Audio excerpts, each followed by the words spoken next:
도매 물가가 갑자기 급락을 했다. 아주 불길한 조짐이다. 아니 물가가 떨어지는 게 좋은 일이 아니에요. 그런데 제가 아주 불길한 조짐이다 이렇게 이야기하고 있습니다. 일단 이걸 한번 보시죠. 생산자 물가가 도매 물가거든요. 21개월 연속 상승하고 있습니다. 21개월 연속이면 2년 가까이 계속 상승한다는 뜻이잖아요. 상승은 하는데 2025년 4월을 보시면 0.9까지 떨어졌습니다. 일반적으로 목표 물가 이러면 2%입니다. 2%. 예, 2025년 1월에 1.7%였거든요. 2% 이하로 떨어진 적은 오래됐어요. 그런데 물가가 도매 물가 계속 올라가고 있었던 것도 사실이에요. 그런데 지금 3월에 1.3%에서 4월에 0.9%까지 떨어졌습니다. 더 놀라운 거 전월 대비하면 마이너스가 됐어요. 2월 3월 0%로 보합세를 이루더니 이제는 전월 대비해서 마이너스 0.1%까지 떨어졌습니다. 여러분 생산자 물가가 떨어진다. 도매 물가가 떨어진다. 우리가 잘 생각해 보자고요. 그러면 소매업자는 이게 도매 가서 물건을 사올 거 아니에요. 그죠? 그러면 도매가 물가가 떨어졌어. 왜 떨어졌을까요? 제조업체들이 상황이 안 좋다는 이야기예요.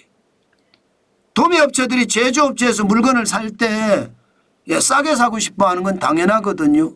그런데 제조업체는 싸게 안 주려고 해. 일반적이에요.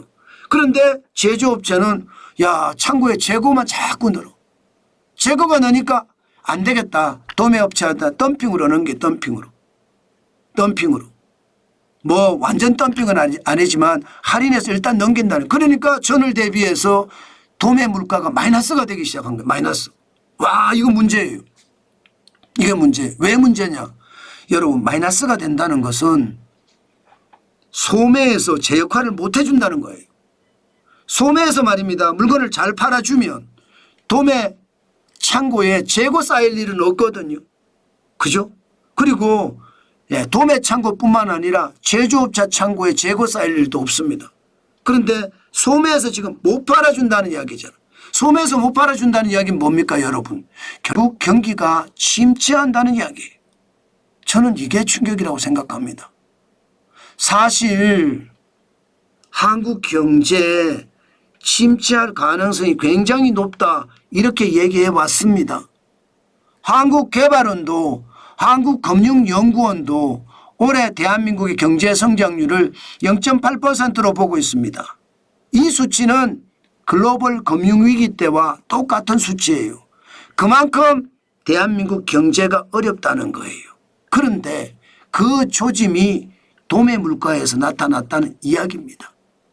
마이너스 0.1%가 전월 대비해서 떨어졌다는 것은 그만큼 경제가 침체하고 있다는 증거라 저는 그렇게 생각합니다. 그만큼 상황이 진짜 좋지 않다는 이야기 여러분에게 다시 한번 말씀을 드립니다. 실제로 말입니다. 도매 물가가 마이너스가 됐는데도 사람들은 그걸 못 느끼거든요. 왜 못 느끼는지 아세요? 이게 각각의 물가를 보니까 농림수산품은 떨어진 것 같아. 지금이 5월이니까 농림수산품, 농산물은 많이 나오잖아요. 당연히 공급이 많으니까 떨어집니다. 공산품도 오르지는 못하고 있습니다. 전력가스 수도 폐기물 5.7% 올랐고요. 서비스가 1.5% 올랐습니다. 0.9%. 전월 대비해 보면 공산품 마이너스 0.3%, 농림수산품 마이너스 1.5%, 전력가스 수도 폐기물이 0.4% 올라갔고요. 서비스업이 0.2% 올라갔습니다. 총 지수가. 그런데 가공물가를 보면 이게 장난이 아니에요. 가공물가를 보면. 가공물가를 보면 지금 가공물가가 굉장히 많이 올랐습니다. 그러니까 우리는 못 느끼는 거예요. 우리는. 2025년 1월을 보면 2.7% 가공물가가 올랐지만 4월에는 4.1%까지 올랐거든요. 결국 말입니다. 물가가 떨어진 것은 일상 우리 생활 서민 생활과 상관없이 유가가 떨어지기 때문에 유가 많이 떨어졌잖아요. 유가가 지금 2025년 4월 8일에 57.60달러까지 떨어졌어요. 배럴당. 서부 텍사스산 중진류가. 서부 텍사스산 중진류만 떨어졌는 아니에요. 유가 다 떨어졌습니다. 우리는 두바이유 수입하잖아요. 13% 떨어졌어요. 지금 작년 말만 하더라도 73.23달러가 63.68달러가 됐습니다.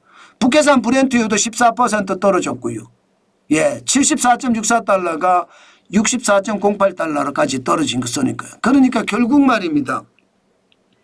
에너지원의 가격이 떨어지는 거예요. 유가가 떨어지고 가스가 떨어지고 그리고 석탄이 떨어지고 그러니까 물가가 확 내려가는 것처럼 보이지만 결국은요. 우리가 겪고 있는 것은 고물가라는 뜻이고요. 문제는 유가가 떨어졌다는 것은 경기 침체가 가까이 다가왔다 이렇게 얘기해도 틀린 말이 아니기 때문입니다. 여러분 물가가 떨어져도 무조건 좋은 것은 아니거든요. 경제가 어느 정도 받쳐주면서 물가가 떨어졌을 때 그게 진짜 물가가 떨어진 거고요. 그렇지 않으면 지금 더 힘겨운 상황으로 저는 몰려갈 수 있다. 저는 그렇게 생각합니다. 여러분 절대로 경제를 가볍게 봐서는 안 됩니다.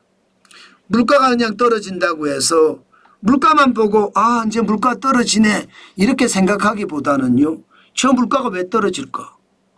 경제가 나빠진다고 하니까 경제 성장률이 폭락한다고 하니까 물가가 떨어지는구나. 사람들이 지금 물건을 안 사는구나. 그래서 도매상에도 재고가 넘쳐나고 제조업체도 재고가 창고마다 거덕거덕하구나. 이게 결국 경제가 나빠지는 신호다. 이렇게 해석해도 된다는 뜻입니다. 저는 여러분 어떤 지표든 우리가 아주 지독하게 봐야지 단순하게 지표를 해석해서는 안 되겠다. 그 말씀 다시 한번 강조해 드리겠습니다.